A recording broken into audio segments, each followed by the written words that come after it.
जय श्री कृष्ण। गुरुर्ब्रह्मा गुरुर्विष्णु गुरुर्देवो महेश्वरः। गुरुः साक्षात् परब्रह्म तस्मै श्री गुरवे नमः। कृष्णाय वासुदेवाय हरये परमात्मने प्रणतक्लेशनाशाय गोविन्दाय नमो नमः।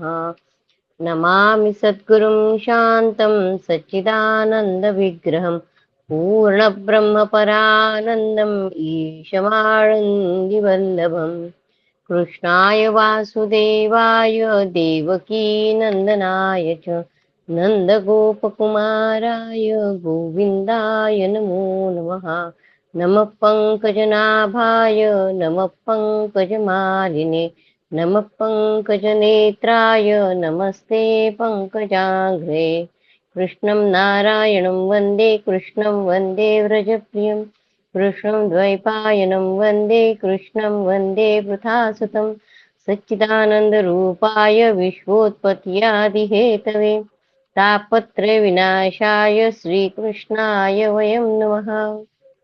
अहमेवासमेवाग्रे नान्यद् यत्सदसत्परं पश्चादहं यदेतच्च यो वशिष्येत सोऽस्म्यहं कृतेऽर्थं यत् प्रतीयेत न प्रतीयेत चात्मनि तद्विद्यादात्मनो माया यथा भासो यथा तमः यथा महान्ति भूतानि भूतेषु चावचेषु प्रविष्टान्यप्रविष्टानि तथा तेषु न तेष्वहम् एतावदेव जिज्ञासेन तत्त्वजिज्ञासुनात्मनः अन्वयव्यतिरेकाभ्यां यत् स्यात् सर्वत्र सर्वदा आदौ देवकी देवगर्भजननं गोपीगृहे वर्धनं मायापूतनजीवतापहरणं गोवर्धनोद्धारणं कंसच्छेदनकौरवादिहननं कुन्तीसुतापालनम् एतद्भागवतं पुराणकथितं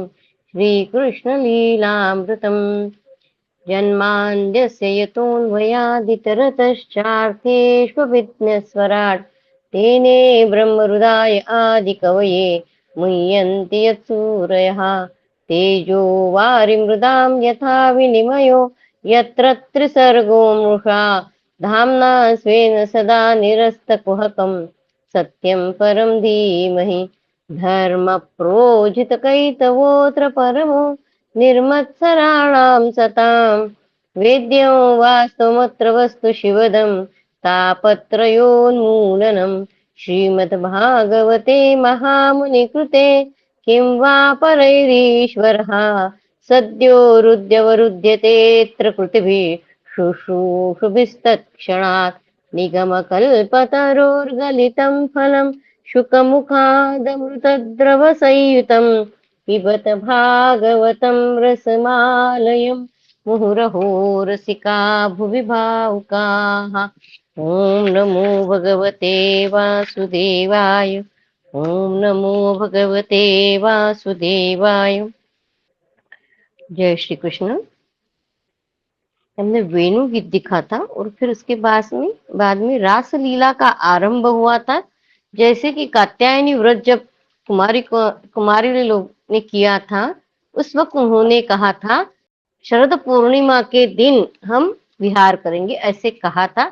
वो शरद पूर्णिमा का जो पूरा वर्णन चंद्रमा का कैसे है, पूरा सौंदर्य शोभा उसकी उन्होंने बताई।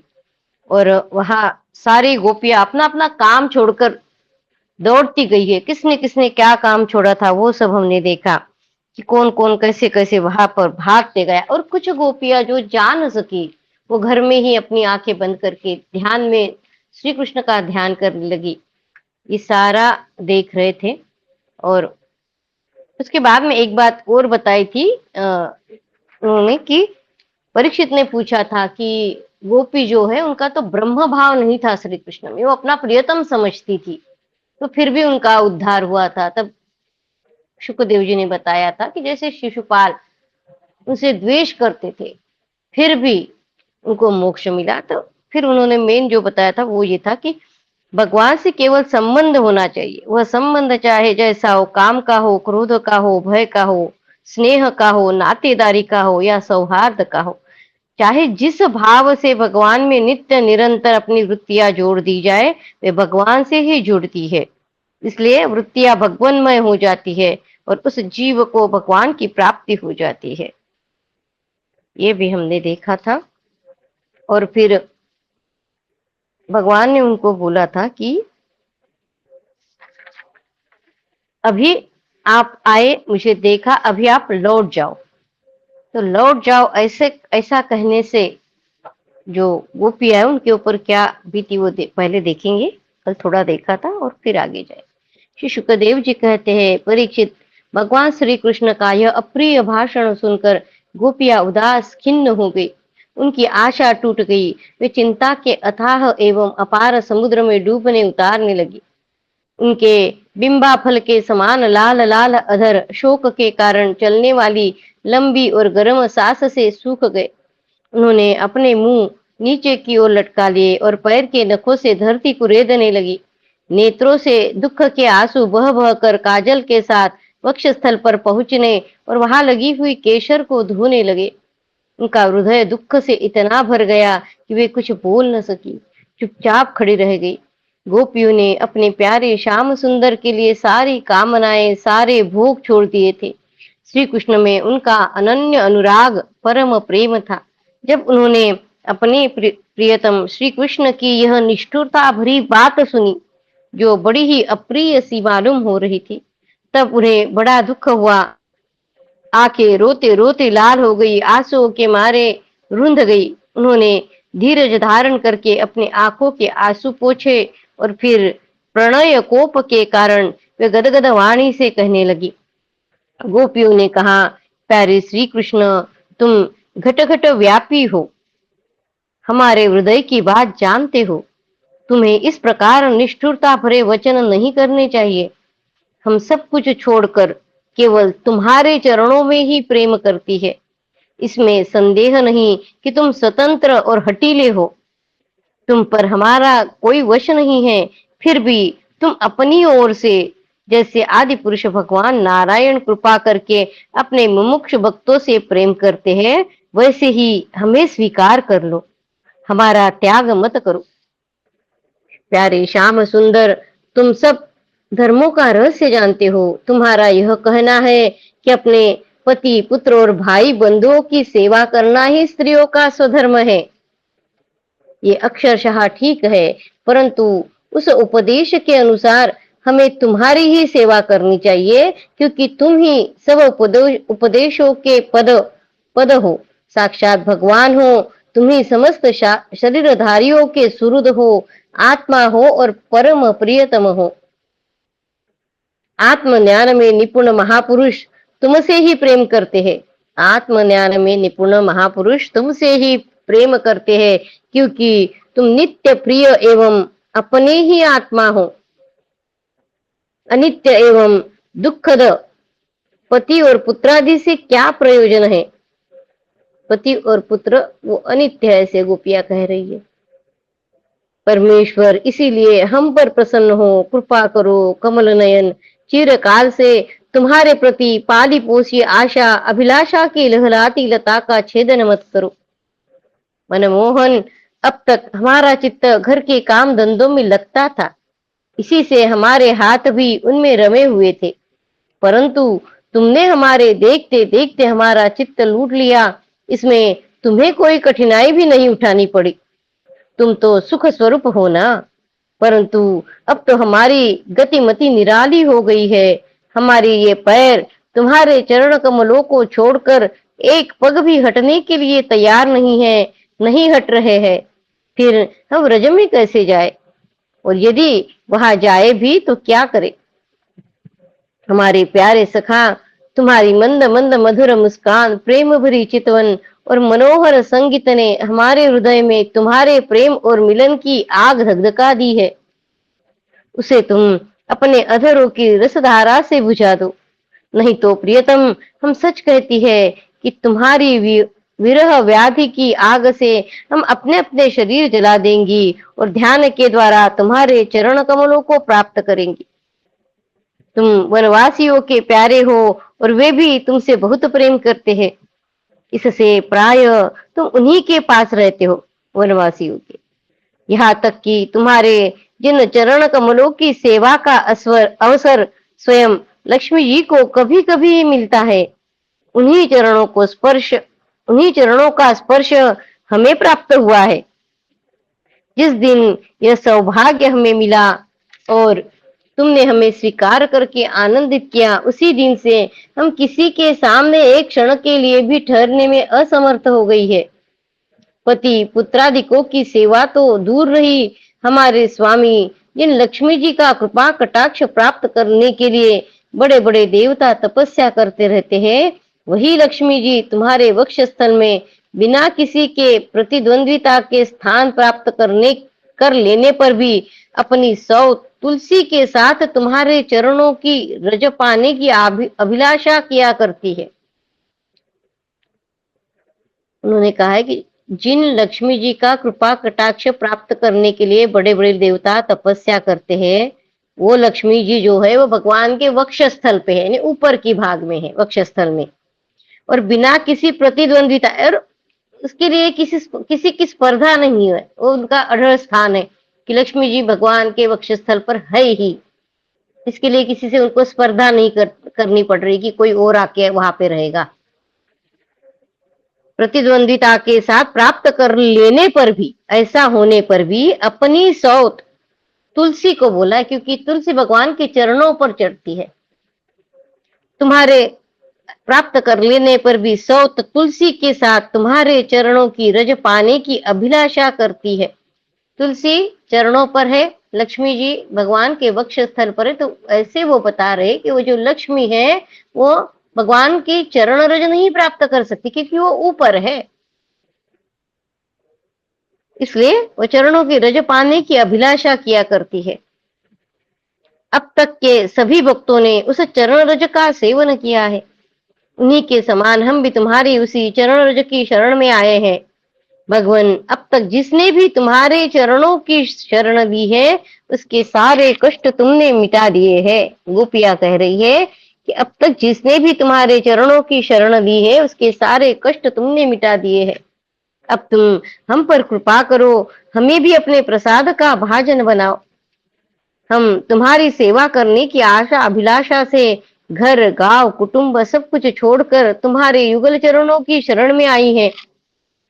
वहां तो तुम्हारी आराधना के लिए अवकाश ही नहीं है।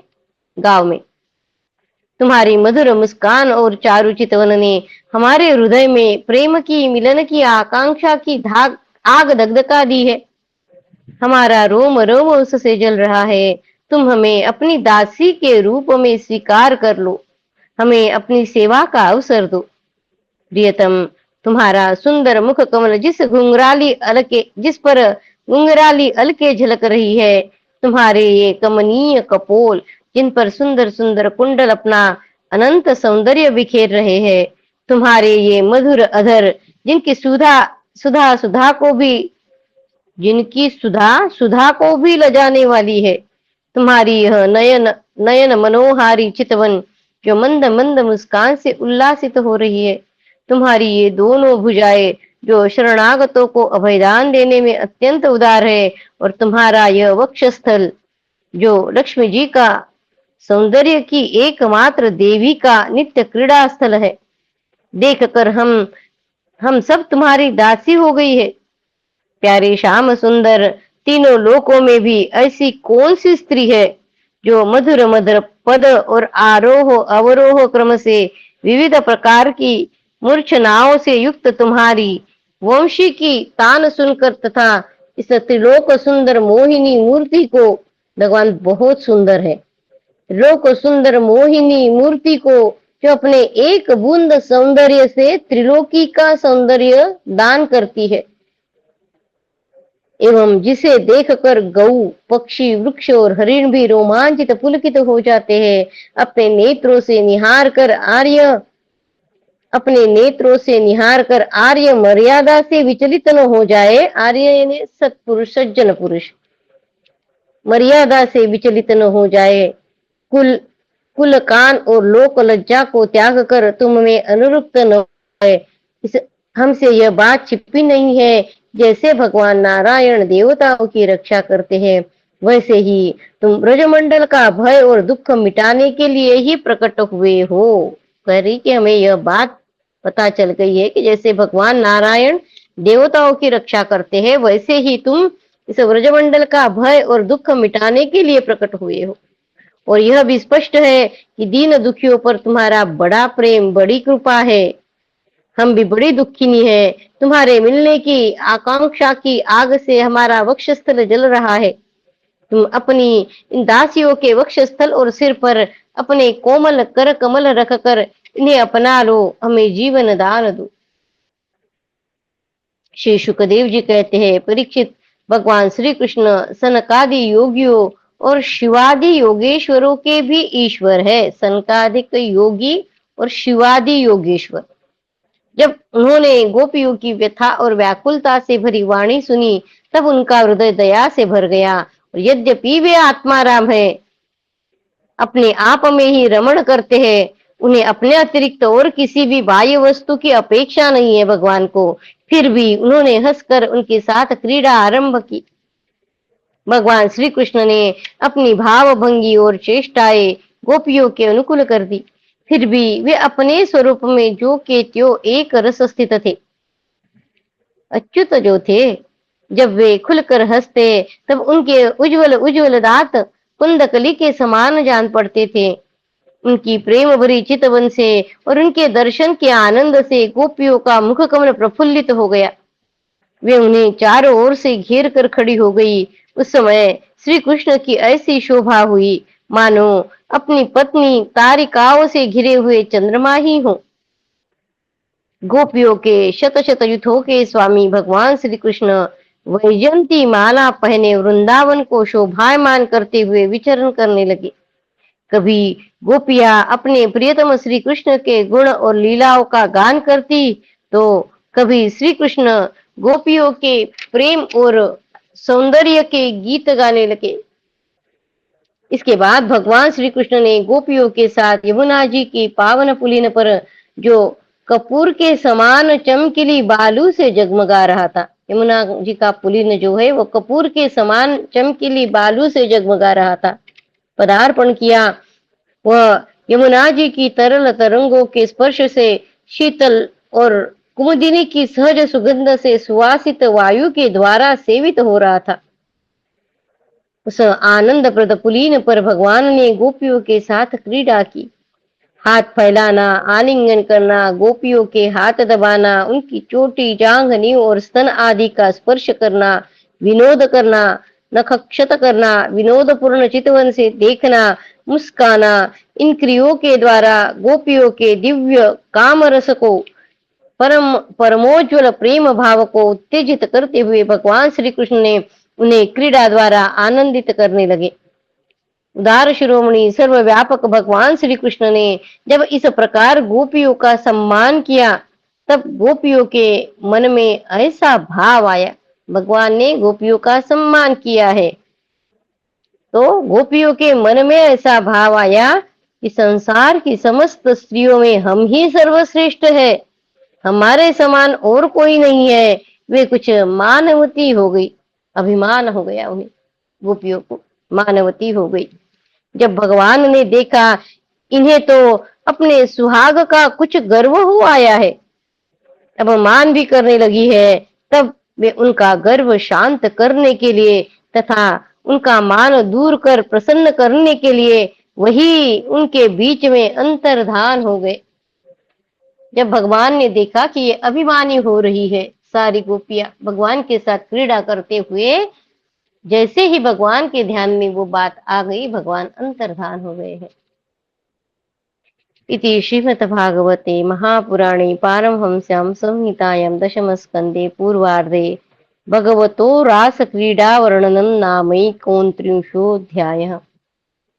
कृष्णाय वासुदेवाय हरये परमात्मने प्रणतक्लेशनाशाय गोविन्दाय नमो नमः।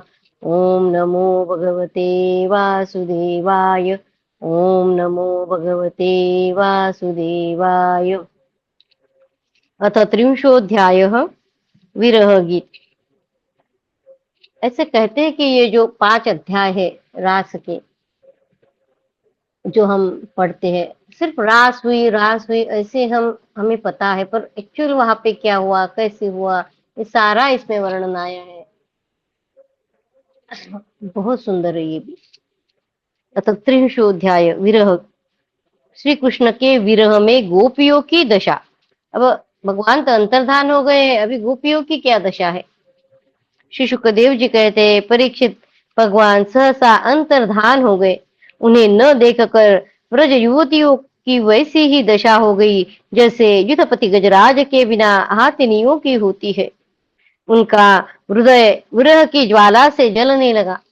भगवान श्री कृष्ण की मदोन्मत्त गजराज की सी चाल, प्रेम भरी मुस्कान, विलास भरी चितवन, मनोरम प्रेमोलाप, भिन्न भिन्न प्रकार की लीलाओं तथा श्रृंगार रस की भाव भंगियों ने उनका चित्त चुरा लिया था। वे प्रेम की मतवाली गोपियां श्री कृष्णमय हो गई और फिर श्री कृष्ण की विभिन्न चेष्टाओं का अनुकरण करने लगी। भगवान के चेष्ट क्रियाओं का अनुकरण करने लगी। अपने प्रियतम श्री कृष्ण की चाल ढाल, हास्य विलास और चितवन बोलन आदि में श्री कृष्ण की प्यारी गोपियां उनके समान ही बन गई। भगवान नहीं है तो भगवान जो जो करते थे वो कर रही है, कि भगवान कैसे चलते हैं, कैसे हंसते हैं, ऐसा वो वहां पे कर रही है। उनके शरीर में भी वही गतिमति, वही भावभंगी उतर आई। वे अपने को सर्वथा भूल कर श्री कृष्ण स्वरूप हो गई और उन्हीं के लीला विलास का अनुकरण करती हुई मैं श्री कृष्ण ही हूं, इस प्रकार कहने लगी। वे सब परस्पर मिलकर ऊंचे स्वर से उन्हीं के गुणों का गान करने लगी और मतवाली होकर एक वन से दूसरे वन में, एक झाड़ी से दूसरे झाड़ी में जा जाकर श्री कृष्ण को ढूंढने लगी। परीक्षित, भगवान श्री कृष्ण कहीं दूर थोड़े ही गए थे। वे तो समस्त जड़ चेतन पदार्थों में तथा उनके बाहर भी आकाश के समान एक रस स्थित ही है। वे वही थे, उन्हीं में। भगवान सभी तरह है तो उनमें भी है ना, भगवान गोपियों में भी है। वे वही थे, उन्हीं में थे, परंतु उन्हें न देखकर गोपियां वनस्पतियों से, पेड़ पौधों से उनका पता पूछने लगी। गोपियों ने पहले बड़े बड़े वृक्षों से जाकर पूछा, हे पीपल, हे पाकर, हे बरगद, नंद नंदन श्याम सुंदर अपनी प्रेम भरी मुस्कान और चितवन से हमारा मन चुरा कर ले गए हैं, क्या तुम लोगों ने उन्हें देखा है? कुरबक, अशोक, नागकेशर, पुन्नाग और चंपा, बलराम जी के छोटे भाई, जिनकी मुस्कान मात्र से बड़ी बड़ी माननियों का मान मर्दन हो जाता है, इधर आए थे क्या? ये पुरुष जाति के वृक्ष हो गए जिनसे वो पूछ रही है। अभी वो स्त्री जाति के पौधों से पूछ रही है। बहन तुलसी, तुम्हारा हृदय तो बड़ा कोमल है, तुम तो सभी लोगों का कल्याण चाहती हो। भगवान के चरणों में तुम्हारा प्रेम तो है ही, वे भी तुमसे प्यार करते हैं। तुलसी के बारे में कहते हैं कि तुलसी ही भगवान से प्रेम करती है, ऐसे नहीं, भगवान भी तुमसे प्यार करते हैं। तभी तो भंवरों के मंडराते रहने पर भी वे तुम्हारी माला नहीं उतारते, सर्वदा पहने रहते। भगवान का भी तुलसी पर प्रेम है, ये क्यों कह रही है? क्योंकि जो माला पहने हैं भगवान तुलसी की, उसके ऊपर भंवरे मंडराते रहते हैं, और तो भी भगवान उसको पहने रहते, उसको निकाल नहीं देते कि भंवरे मंडरा रहे तो इसको निकाल देंगे, ऐसे नहीं करते। इससे वो गोपियां कह रही है कि तुलसी के ऊपर भगवान का प्रेम है, उनकी माला वो निकालते नहीं। क्या तुमने अपने प्रियतम श्याम सुंदर को देखा है?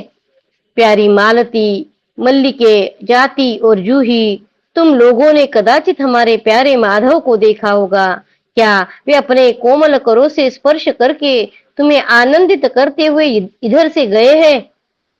रसाल, प्रियाल, कटहल, पीतशाल, कचनार, जामुन, ओक, बेल, मौलसिरी, आम, कदम्ब और नीम तथा अन्यान्य यमुना के तट पर विराजमान सुखी तरुवरों, यानी वृक्षों को पूछ रहे, तुम्हारा जन्म जन्म जीवन केवल परोपकार के लिए है। वृक्षों का जीवन केवल परोपकार के लिए है। श्री कृष्ण के बिना हमारा जीवन सूना हो रहा है, हम बेहोश हो रही है, तुम हमें उन्हें पाने का मार्ग बता दो। भगवान की प्रेयसी पृथ्वी देवी को भगवान की प्रेयसी कहा है। तुमने ऐसी कौन सी तपस्या की है? पृथ्वी को बोल रहे हैं कि तुमने ऐसी कौन सी तपस्या की है कि श्री कृष्ण के चरण कमलों का स्पर्श प्राप्त करके तुम आनंद से भर रही हो। भगवान चलते हैं, इसलिए वो बोल रही है कि चरण कमलों का स्पर्श पृथ्वी को मिल रहा है और तृणलता आदि के रूप में अपना रोमांच प्रकट कर रही हो। तुम्हारा यह उल्लास विलास श्री कृष्ण के चरण स्पर्श के कारण है, अथवा वामन अवतार में विश्व रूप धारण करके उन्होंने तुम्हें जो नापा था उसके कारण है। कहीं उनसे भी पहले वराह भगवान के अंग संग के कारण तो तुम्हारी यह दशा नहीं हो रही थी। पहले के अवतारों में पृथ्वी की क्या गति हुई थी वो बता रही है कि जैसे वामन अवतार में उसको नाप लिया गया था, फिर और वराह अवतार के वक्त जैसे कि उसको जल में वो चली गई थी, डूब गई थी।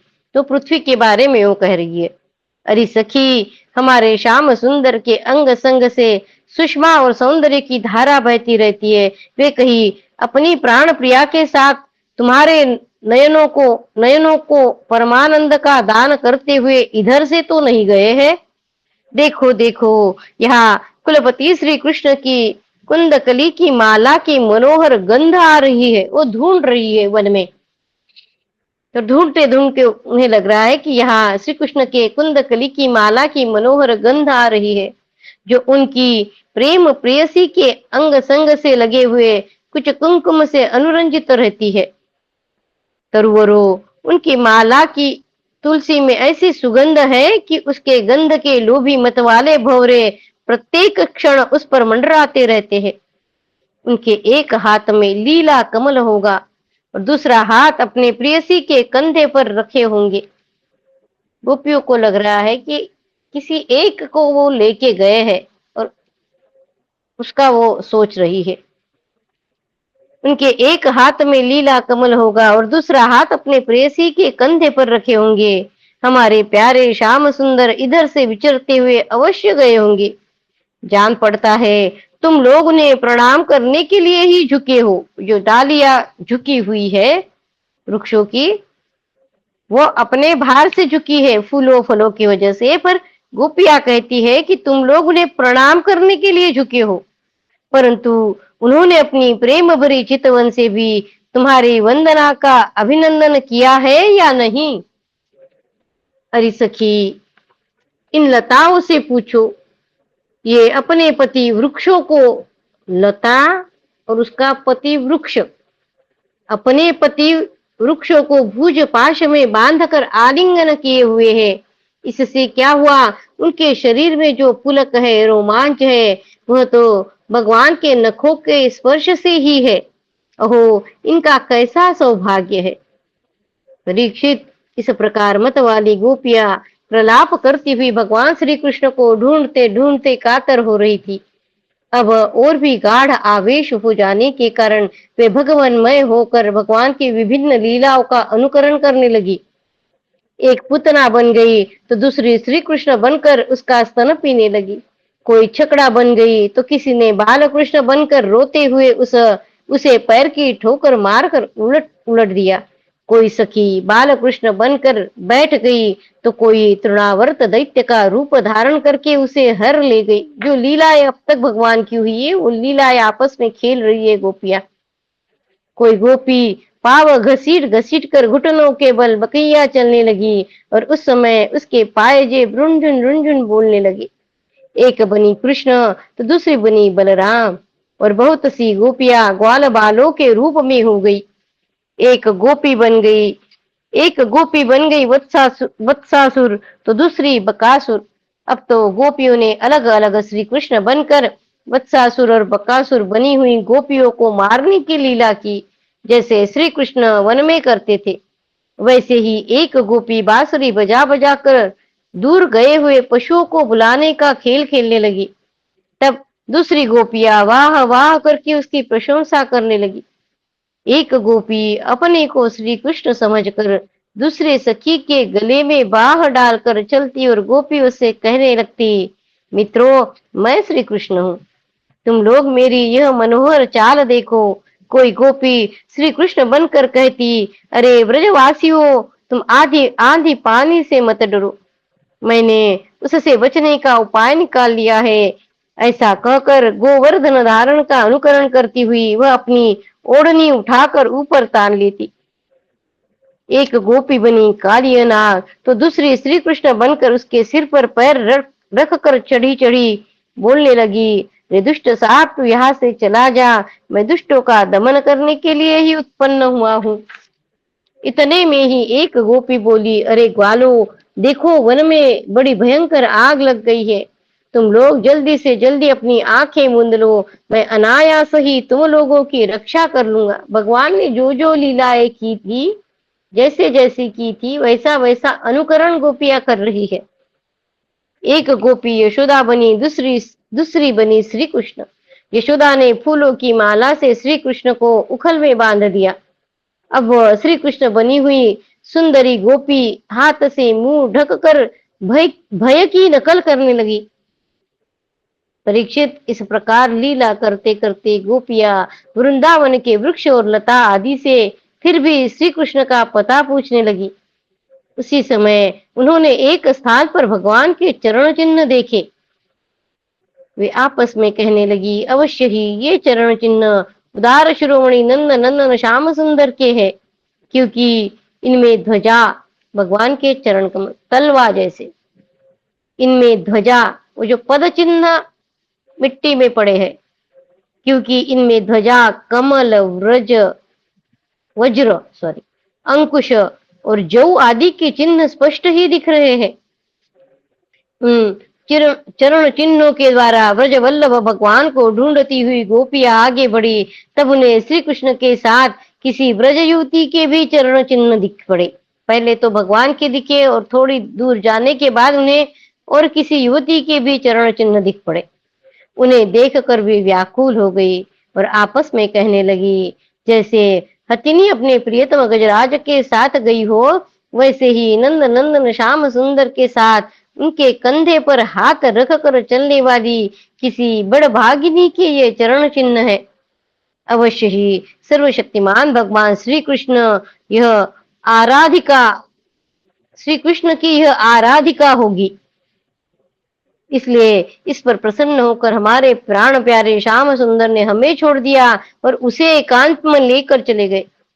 प्यारी सखियों, भगवान श्री कृष्ण अपने चरण कमल से जिस रज का स्पर्श कर देते हैं, वह धन्य हो जाती है, उसके अहो भाग्य है, क्योंकि ब्रह्मा, शंकर और लक्ष्मी आदि भी अपने अशुभ नष्ट करने के लिए उस रज को अपने सिर पर धारण करते हैं। भगवान के चरण का बहुत महत्व बता रहे हैं यहाँ पे कि है तो उसने के लिए उस रज को अपने सिर पर धारण करते हैं।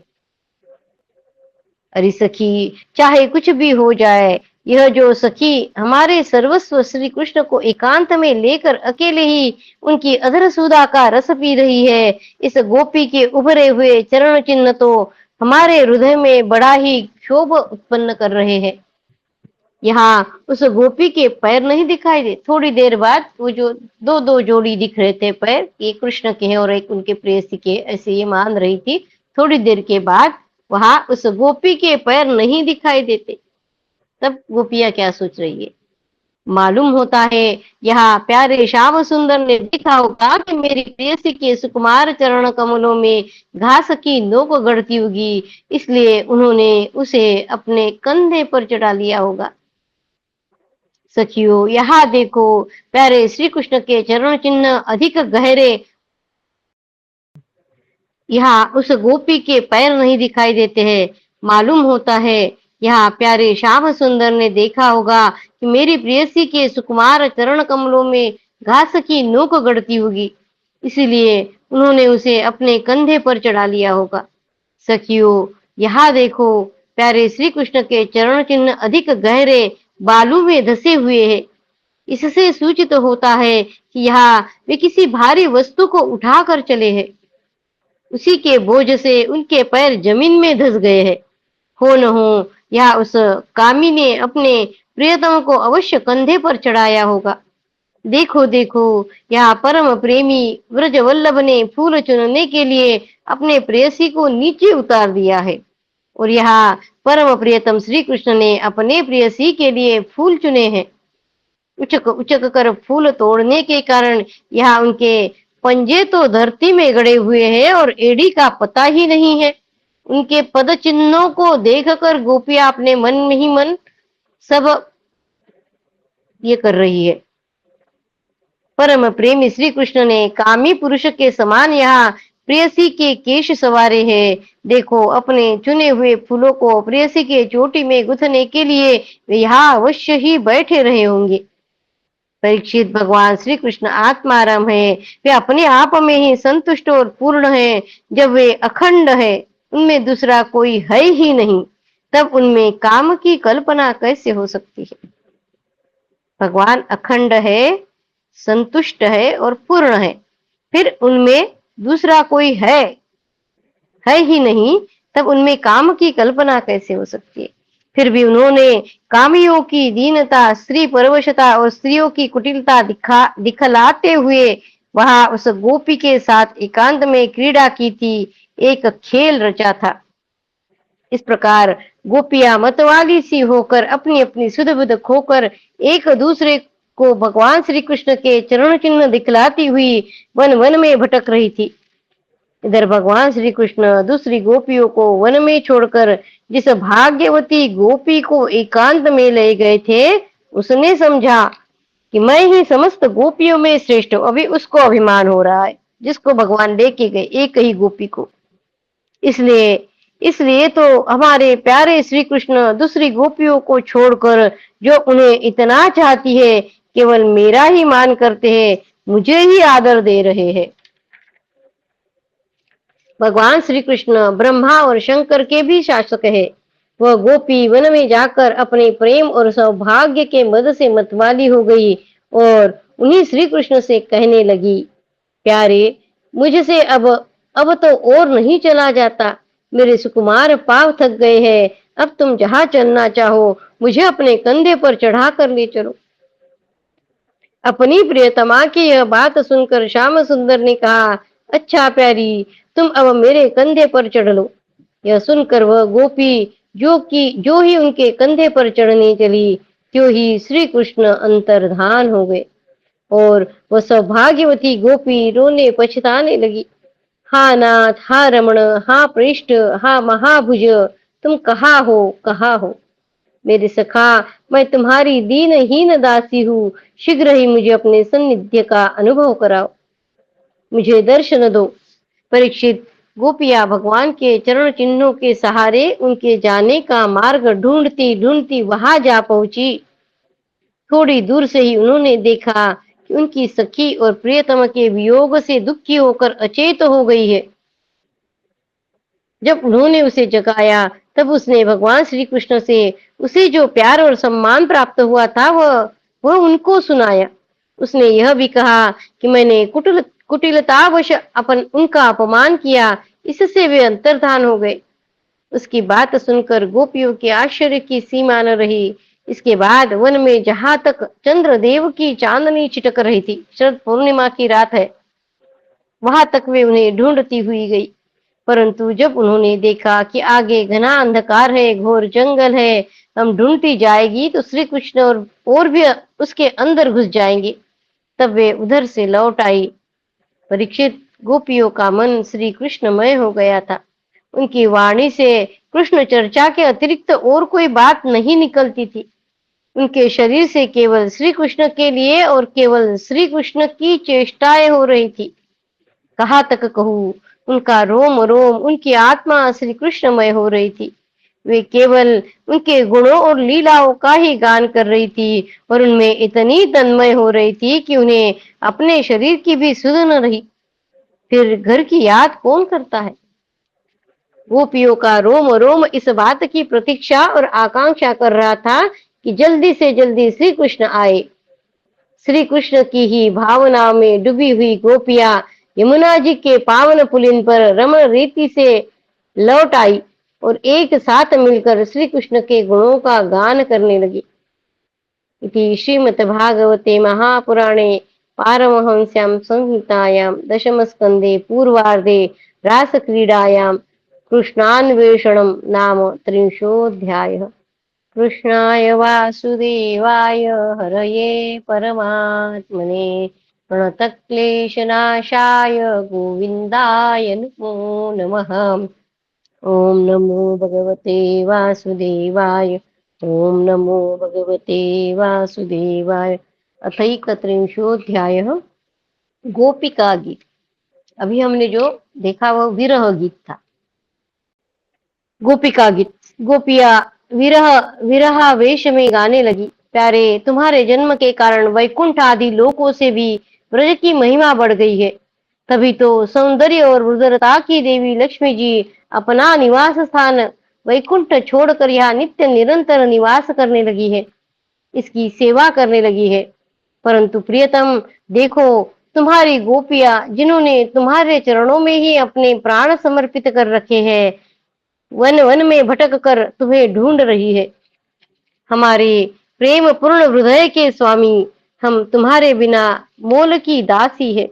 तुम शरतकालीन जलाशय में सुंदर से सुंदर सरसीज की कर्णिका के सौंदर्य को चुराने वाले नेत्रों से हमें घायल कर चुके हो।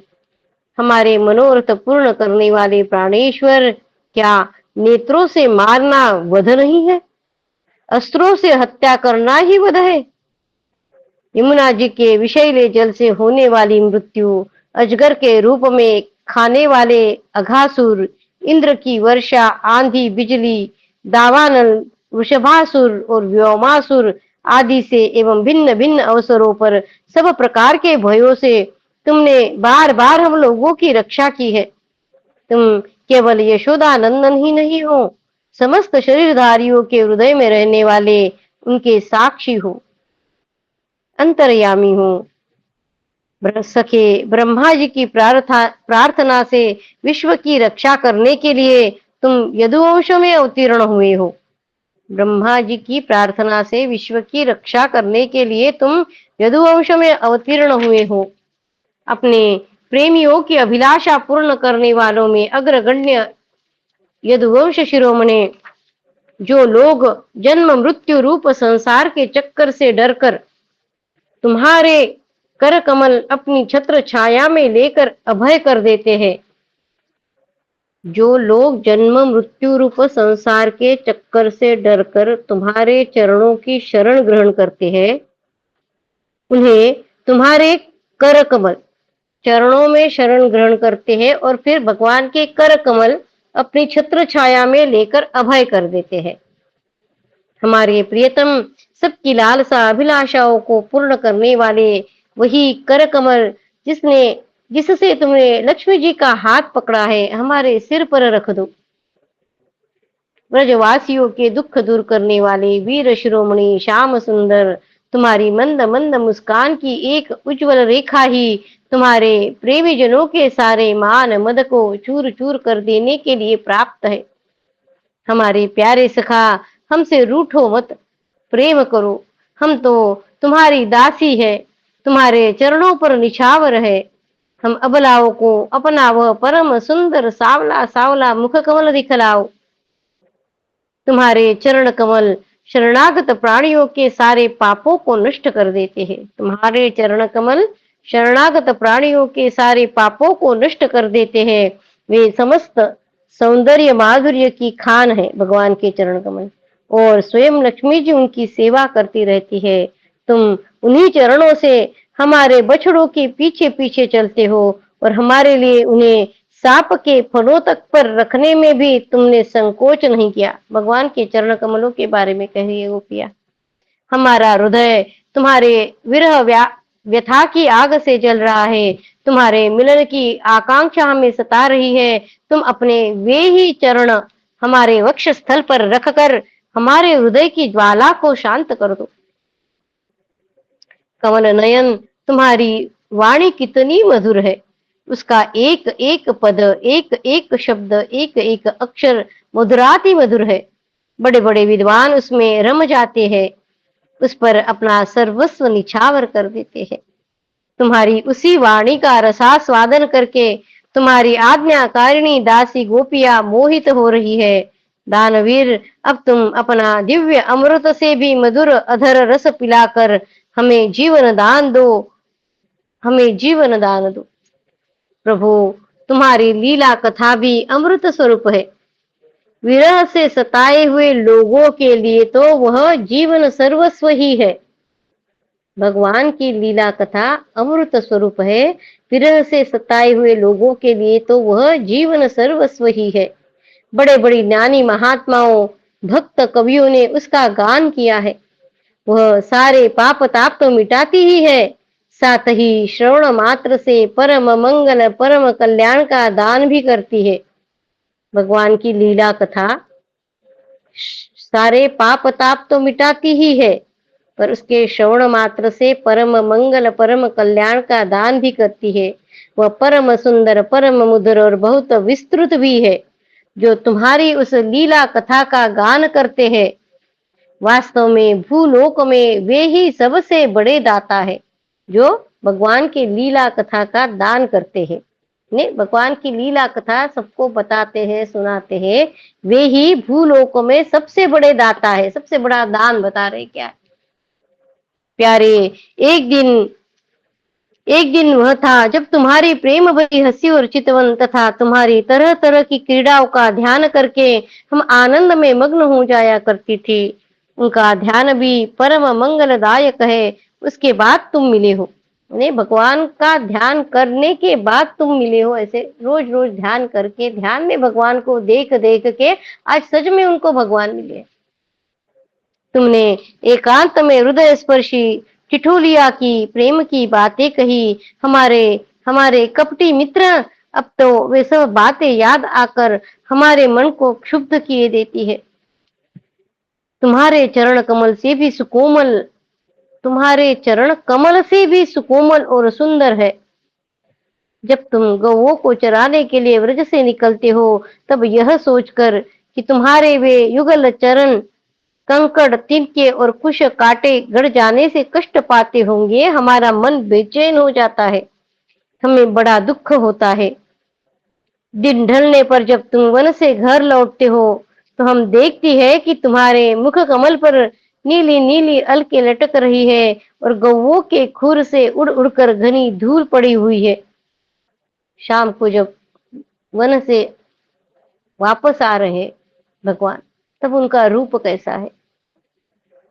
मुख कमल पर नीली नीली अलके लटक रही है और गौओं के खुर से उड़ उड़कर घनी धूल पड़ी हुई है।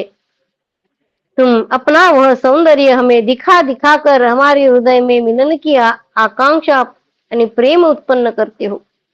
एकमात्र तुम ही हमारे सारे दुखों को मिटाने वाले हो। तुम्हारे चरण कमल शरणागत भक्तों की समस्त अभिलाषाओं को पूर्ण करने वाले हैं। तुम्हारे चरण कमल शरणागत भक्तों की समस्त अभिलाषाओं को पूर्ण करने वाले हैं।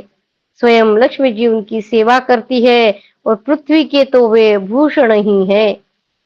आपत्ति के समय एकमात्र उन्हीं का चिंतन करना उचित है, जिससे सारी आपत्तियां कट जाती है।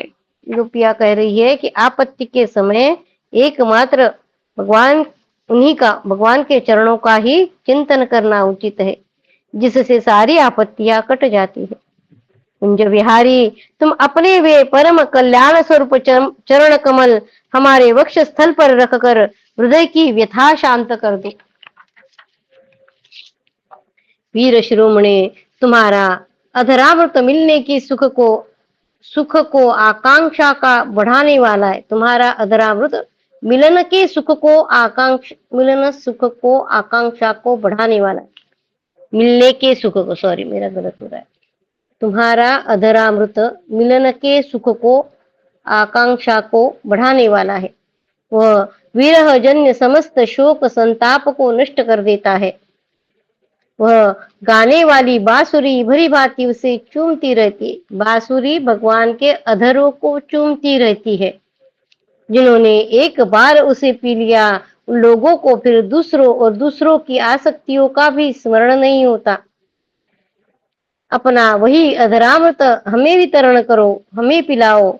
प्यारे, दिन के समय जब तुम वन में विहार करने के लिए चले जाते हो, तब तुम्हें देखे बिना हमारे लिए एक एक क्षण युग के समान हो जाता है। और जब तुम संध्या के समय लौटते हो तथा घुंघराली अलकों से युक्त तुम्हारा परम सुंदर मुखारविंद हम देखती है, उस समय पलकों का गिरना हमारे लिए भार हो जाता है। और ऐसा जान पड़ता है कि इन नेत्रों की पलकों को बनाने वाला विधाता मूर्ख है। भगवान को देखने के लिए गोपियां इतनी लालायित है, जब भगवान सामने आकर उनको देख रहे तब उनकी पलकें जो नीचे आ जाती उसके लिए भी वो बोल रही है ये मूर्ख है। पलकों का गिरना हमारे लिए भार हो जाता है। ऐसे ऐसे जान पड़ता है कि नेत्रों की पलकों को बनाने वाला विधाता कितना मूर्ख है।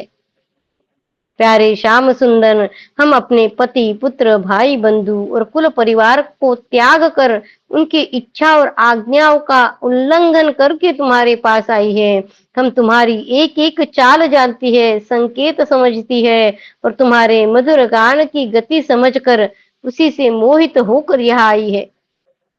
कपटी, इस प्रकार रात्रि के समय आई हुई युवतियों को तुम्हारे सिवा और कौन छोड़ सकता है।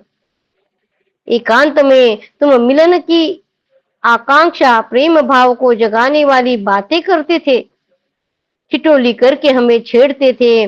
तुम प्रेम भरी चितवन से हमारी ओर देखकर मुस्कुरा देते थे और हम देखती थी कि तुम्हारा वो विशाल वक्षस्थल जिस पर लक्ष्मी जी नित्य निरंतर निवास करती है। तब से अब तक निरंतर हमारी लालसा बढ़ती ही जा रही है और हमारा मन अधिकाधिक मुग्ध होता जा रहा है। प्यारे, तुम्हारी यह अभिव्यक्ति ब्रजवनवासियों के संपूर्ण दुख ताप को नष्ट करने वाली और विश्व का पूर्ण मंगल करने के लिए है। हमारा हृदय तुम्हारे प्रति लालसा से भरा रहा है। कुछ थोड़ी सी ऐसी औषधि दो जो तुम्हारे निज जनों के हृदय रोग को सर्वथा निर्मूल कर दे। तुम्हारे चरण कमल से भी सुकुमार है। उन्हें हम अपने कठोर स्तनों पर भी डरते डरते हुए धीरे से रखती है कि उन्हें कहीं चोट न लग जाए।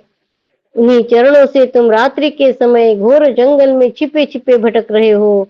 क्या कंकड़ पत्थर आदि की चोट लगने से उन्हें पीड़ा नहीं होती? हमें तो इसकी संभावना मात्र से ही चक्कर आ रहा है। हम अचेत होती जा रही है। श्री कृष्ण श्याम सुंदर प्राणनाथ, हमारा जीवन तुम्हारे लिए है। हम तुम्हारे लिए ही जी रही है। हम तुम्हारी है। इति श्रीमद्भागवते महापुराणे पारमहंस्यां संहितायां दशमस्कन्धे पूर्वार्धे रासक्रीडायां गोपीगीतं नामैकत्रिंशोऽध्यायः।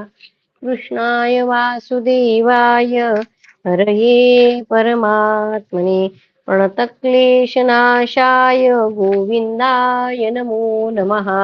ॐ नमो भगवते वासुदेवाय। ओम नमो भगवते वासुदेवाय। अथ द्वात्रिंशोऽध्यायः। भगवान का प्रकट होकर गोपियों को सांत्वना देना। श्री सुखदेव जी कहते हैं, परीक्षित, भगवान की प्यारी गोपियां विरह के आवेश में इस प्रकार भांति भांति से गाने और प्रलाप करने लगी। अपने कृष्ण प्यारे के दर्शन की लालसा से वे अपने को रोक न सकी। करुणाजनक सुमधुर स्वर से फूट फूट कर रोने लगी। ठीक उसी समय उनके बीचों बीच भगवान श्री कृष्ण प्रकट हो गए। उनका मुख कमल मंद मंद मुस्कान से खिला हुआ था। गले में वनमाला थी, पीतांबर धारण किए हुए थे। उनका यह रूप क्या था? सबके मन को मथ डालने वाले कामदेव के मन को भी मथने वाला था। कोटि कोटि कामों से भी सुंदर परम मनोहर प्राण वल्लभ श्याम सुंदर को आया देख गोपियों के नेत्र प्रेम और आनंद से खिल उठे। वे सब की सब एक ही साथ इस प्रकार उठ खड़ी हुई मानो प्राणहीन शरीर में दिव्य प्राणों का संचार हो गया हो। शरीर के एक एक अंग में नवीन चेतना नूतन स्फूर्ति आ गई हो। एक गोपी ने बड़े प्रेम और आनंद से श्री कृष्ण के कर कमलों को दोनों हाथों में ले लिया और वह धीरे धीरे उसे सहलाने लगी। दूसरी गोपी ने उनके चंदन चर्चित भुजदंड को अपने कंधे पर रख लिया। तीसरी सुंदरी ने भगवान का चबाया हुआ पान अपने हाथों में ले लिया। चौथी गोपी, जिसके हृदय में भगवान के विरह से बड़ी जलन हो रही थी, बैठ गई और उनके चरण कमलों को अपने वक्ष स्थल पर रख लिया। पांचवी गोपी प्रणय कोप से विवल होकर बहुए चढ़ाकर दांतों से होठ दबाकर अपने कटाक्ष बाणों से बींधती हुई उनकी ओर ताकने लगी। छठी गोपी अपने निर्निमेष नयनों से उनके मुख कमल का मकरंद रस पान करने लगी। परंतु जैसे संत पुरुष भगवान के चरणों के दर्शन से कभी तृप्त नहीं होते, वैसे ही वह उनकी मुख माधुरी का निरंतर पान करते रहने पर भी तृप्त नहीं होती थी। सातवीं गोपी नेत्रों के मार्ग से भगवान को अपने हृदय में ले गई और फिर उसने आंखें बंद कर ली। नेत्रों के मार्ग से भगवान को अपनी मन में ही हृदय में ले गई और फिर उसने आंखें बंद कर ली। अब मन ही मन भगवान का आलिंगन करने से उसका शरीर पुलकित हो गया, रोम रोम खिल उठा और वह सिद्ध योगियों के समान परमानंद में मग्न हो गई।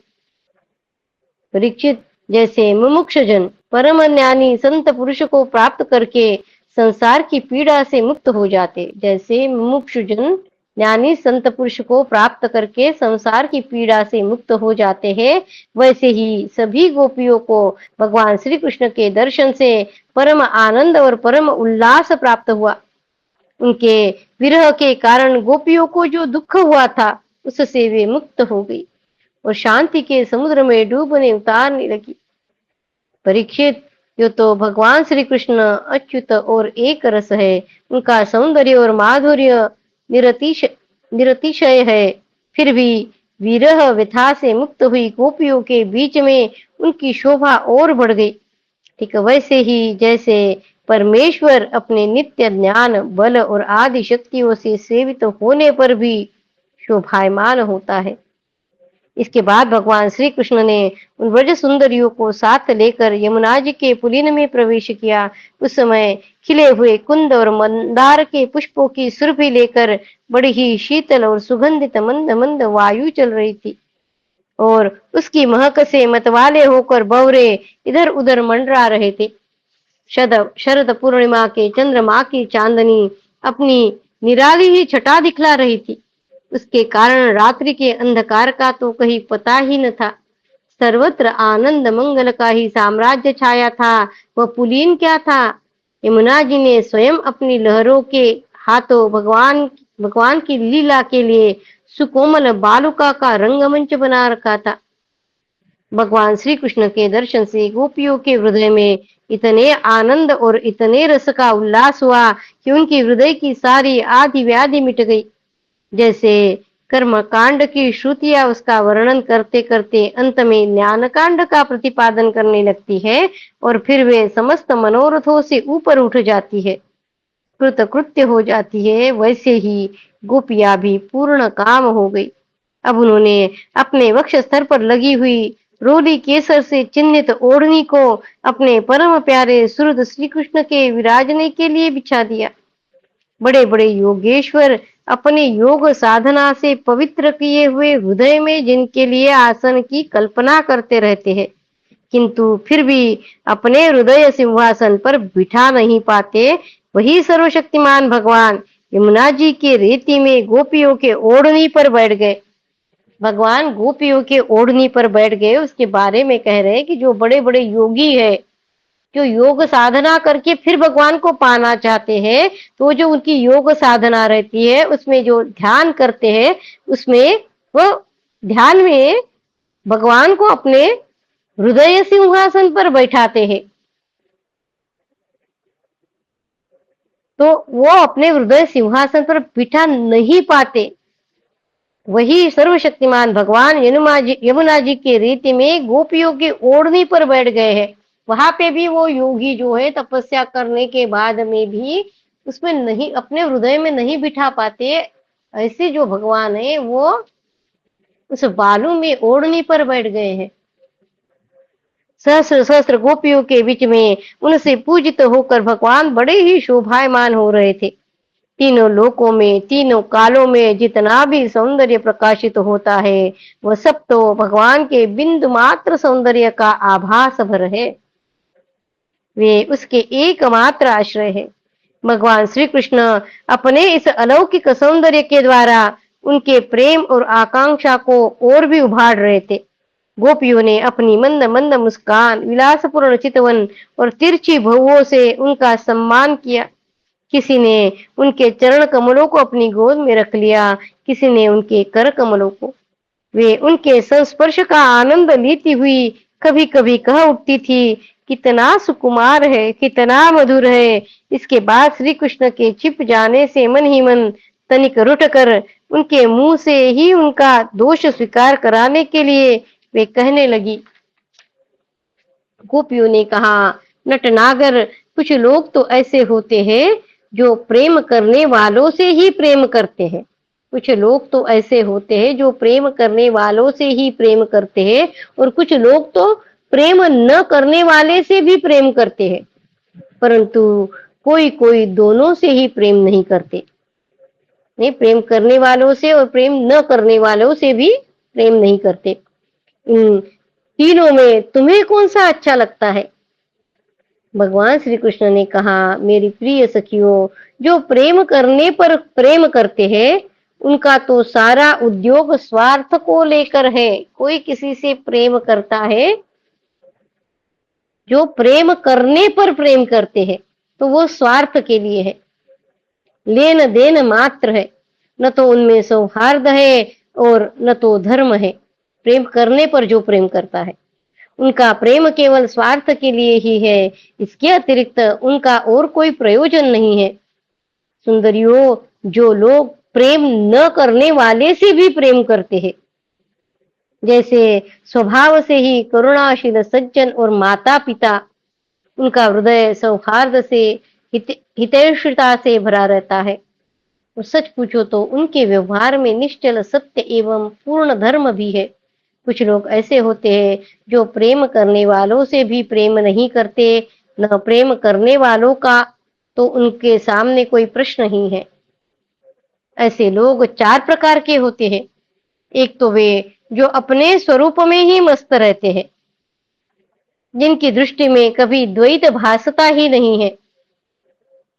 पहले जो अपने स्वरूप में मस्त है, जिनकी दृष्टि में द्वैत भासता नहीं है। दूसरा जो है जिन्हें द्वैत तो मैं अलग हूं और सामने वाला अलग है, द्वैत तो भासता है, परंतु जो कृतकृत्य हो चुके हैं उनका किसी से कोई प्रयोजन नहीं है। और तीसरे वे जो जानते ही नहीं कि हमसे कौन प्रेम करता है। और चौथे वे हैं जो जानबूझकर अपना हित करने वाले परोपकारी गुरुतुल्य लोगों से भी द्रोह करते हैं, उनको सताना चाहते हैं।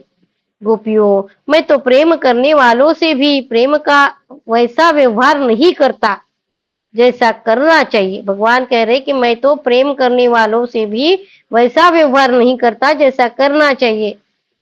मैं ऐसा केवल इसलिए करता हूं कि उनकी चित्त वृत्ति और भी मुझ में लग जाए। यानी भगवान से प्रेम कर रहे हैं, पर भगवान खुद कह रहे हैं कि मैं उनसे प्रेम नहीं करता, तो क्यों नहीं करता हूं? मैं ऐसा केवल इसलिए करता हूं कि उनकी चित्त वृत्ति और भी, अभी जो इतना प्रेम कर रहे हैं भगवान से, उससे भी ज्यादा वो प्रेम करे, उनकी सारी चित्त वृत्तियां मुझ में लग जाए और निरंतर लगी रहे। भगवान से प्रेम करे, प्रेम करते रहे और ज्यादा करते रहे, निरंतर करते रहे। जैसे निर्धन पुरुष को कभी बहुत सा धन मिल जाए और फिर खो जाए तो उसका हृदय खोए हुए धन की चिंता से भर जाता है, वैसे ही मैं भी मिल मिल कर छिप छिप जाता हूँ।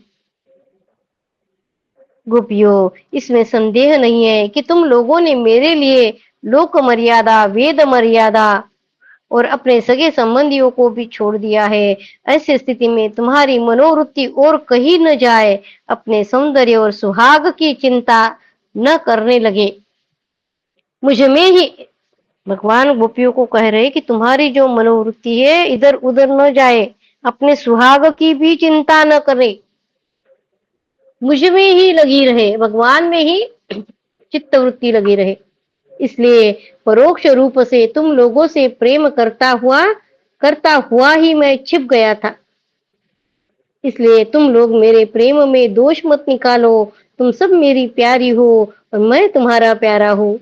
मेरी प्यारी गोपियों, तुमने मेरे लिए घर गृहस्थी की उन बेड़ियों को तोड़ डाला है जिन्हें बड़े बड़े योगी यति भी नहीं तोड़ पाते। मुझसे तुम्हारा यह मिलन, यह आत्मिक संयोग शब्द पर ध्यान दीजिएगा। यह आत्मिक संयोग सर्वथा निर्मल और सर्वथा निर्दोष है। यदि मैं अमर शरीर से, अमर जीवन से अनंत काल तक तुम्हारे प्रेम और सेवा और त्याग का बदला चुकाना चाहूं तो भी नहीं चुका सकता। मैं जन्म जन्म के लिए तुम्हारा ऋणी हूँ। तुम अपने सौम्य स्वभाव से, प्रेम से मुझे उरुण कर सकती हो, परंतु मैं तुम्हारा ऋणी ही हूँ। इति श्रीमद्भागवते महापुराणे पारमहंस्यां संहितायां दशमस्कन्धे पूर्वार्धे रासक्रीडायां गोपीसान्त्वनं नाम द्वात्रिंशोऽध्यायः। कृष्णाय वासुदेवाय हरये परमात्मने प्रणतक्लेशनाशाय गोविन्दाय नमो नमः। ॐ नमो भगवते वासुदेवाय। ॐ नमो भगवते वासुदेवाय। भव भवे यथा भक्तिः पादयोस्तव जायते, तथा कुरुष्व देवेश नाथस्त्वं नो यत प्रभो। नाम संकीर्तनं यस्य सर्वपापप्रणाशनं, प्रणामो दुःखशमनस्तं नमामि हरिं परं, तं नमामि हरिं परं। त्वदीयं वस्तु गोविन्द तुभ्यमेव समर्पये, तेन त्वदङ्घ्रिकमले रतिं मे यच्छ शाश्वतीम्। ॐ पूर्णमद पूर्णमिदं पूर्णात् पूर्णमुदच्यते, पूर्णस्य पूर्णमादाय पूर्णमेवावशिष्यते।